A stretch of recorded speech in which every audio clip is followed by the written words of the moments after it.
It's Carol here. I just want to do a quick video on why you want to have the Tim Holtz Distress Glaze and the Faber Castell Glaze in your supplies. So here we go. We're going to do two examples on this tag. And the first example, hold on. You would think I'd be ready because I was filming this, but I'm not. Alright, so the first example, I am going to stamp with archival ink, and I'll tell you why in a minute. There's a yellow hue on this. Let me stand in front of this light. There, that might be better. Okay, so just going to stamp her down here. And again, this is in archival ink. All right. And then the top part, I'm going to do stamp in Tim Holtz Distress ink. I'm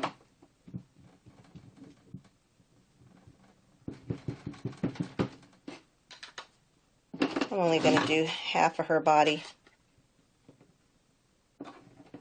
Part of her body.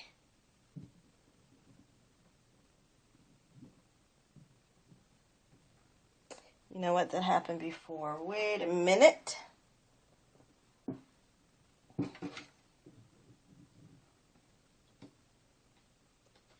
This should make it better. I want a good impression here.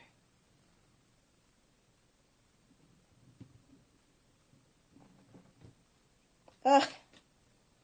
Look, it's still not working. Gotta get those hands in there. Alright, that's better. Okay.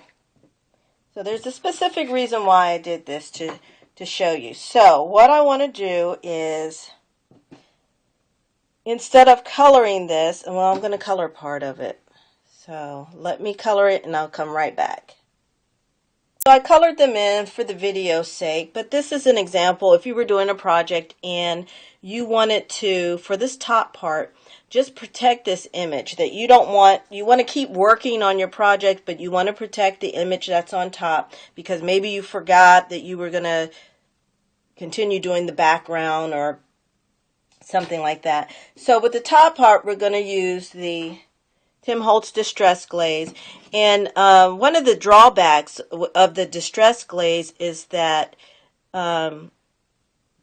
you're going to apply it with your fingertip or a Q-tip or something like this. You don't have a lot of control on the application, but if you're going to be covering your entire project, well, then you don't have to worry about it. But if you just wanted to do a specific area, just this image only, then it's a little bit harder to control that. So you can use a dedicated paintbrush or something like that. So I like to just put some on my dauber and really work it in there.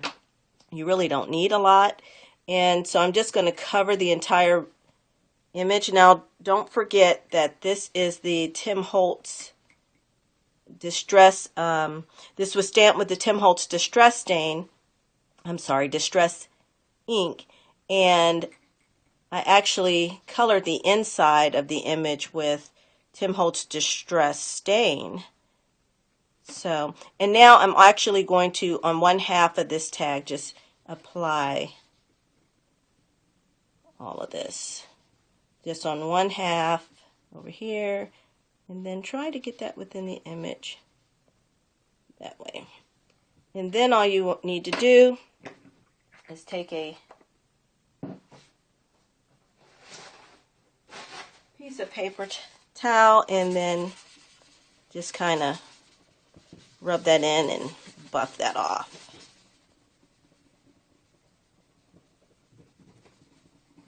Alright, now you can't really see the sheen. It's just a very slight sheen that you cannot see right here in this lighting. And again, I apologize for this yellow hue. Now on the bottom part, I'm going to use the Faber Castell, and I never know if I'm pronouncing it right, but I'm going to use the Faber Castell Glaze, and I have a little bit in my lid, and I'm going to paint the entire inside of the image. And the reason why I use the archival ink is because, as you know, with the distress inks, anything that you apply wet is going to smear. And so you may find that a little bit with the distress stains, but I find that the distress stains are less, you have a less chance of disturbing them than you do with the distress ink. Okay, so I've got that on there the best that I can. And now I'm just going to go ahead and dry that, and I'll be right back. So I've gotten this all dry down here, and let me tell you, this is where it comes into play as why you want to have these products in your possession. So let's just say I've done my image. Oh, but now I forgot I wanted to do a background, so I have covered my image, protected my image with the Faber Castell Glaze, and at the top with the Tim Holtz Glaze, and I'm going to spray. That's a lot. Let me soak some of that up.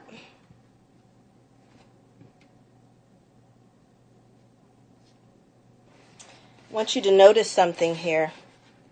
Let me go ahead and dry this before we go to the next step.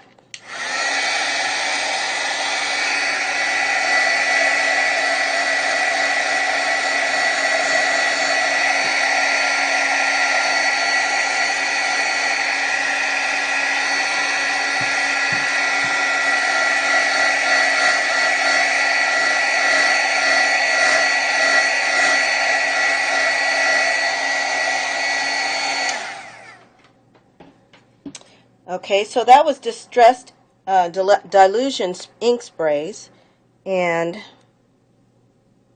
as you can see, I've got it everywhere. Let's go even further. Let's take some distressed ink and stamp on top of all of that. Because again, we're just going to try to create a little background behind here. Actually, do that there.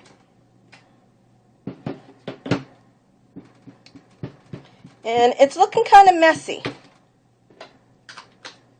Wouldn't you agree? And I'm going to do the same thing on top here. We're just going to go over the image. All right. So, as you can see, it's very messy. We've got this dilution ink spray on top, and then we have our distress ink on top as well, and it's looking pretty messy. So, if you take a paper towel,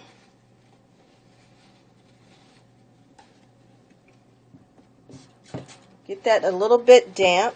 Oh, that's not damp enough. Hold on. I really don't want any ink coming through. Okay. We're going to start at the bottom here. So what I'm going to do is just, within my image, just start removing that. And I'm trying to stay within the image because if I go off the sides, it's going to smear because, of course, the ink is going to react with the water.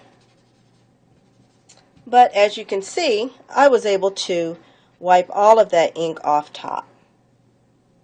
Now let's try that at the top that has the Tim Holtz Distress Glaze.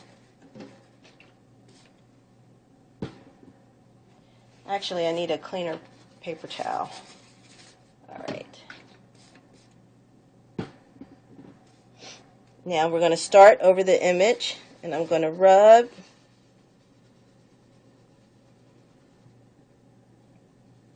And actually what's happening is I'm able to, remember we put the Tim Holtz Distress Glaze all on this side, I'm able to sort of get rid of it.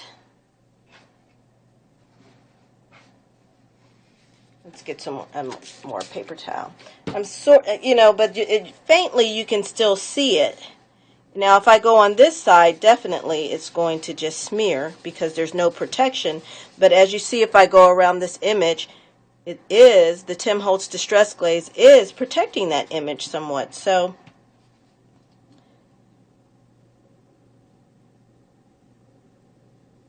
here you have it.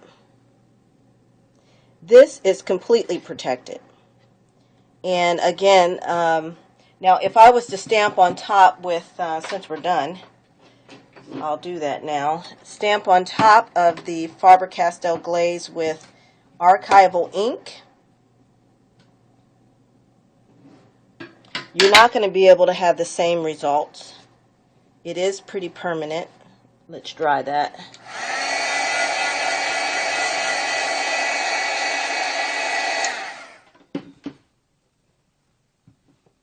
You're not able to wipe that off. And I'm not even going to try it up there because I already know. So, if you have a project that you want to completely protect from water or that's going to allow you to continue working but that you're not going to disturb the background too much, then you definitely want to use the Tim Holtz Distress Glaze. If you have an image that you want to protect and you want to use the the Faber Castell glaze on that to protect it, and then you're still able to work on your project, you would just want to make sure that the image you're completely done with, because now you can't even add any more ink to it. Let's do a different color. You can't even add any more ink to it to color it because it's just going to bead up, and so you're pretty much done. But on the top part, if you were trying to add more color or something like that, then you still have a little tiny work room, as you can see, but you'll definitely be able to stamp on top of here and continue on, especially with some archival ink. So anyway, there you have it, folks. 2 different products that are very good that you definitely want to get into your supply box. Thanks for tuning in. Talk to you later. Bye.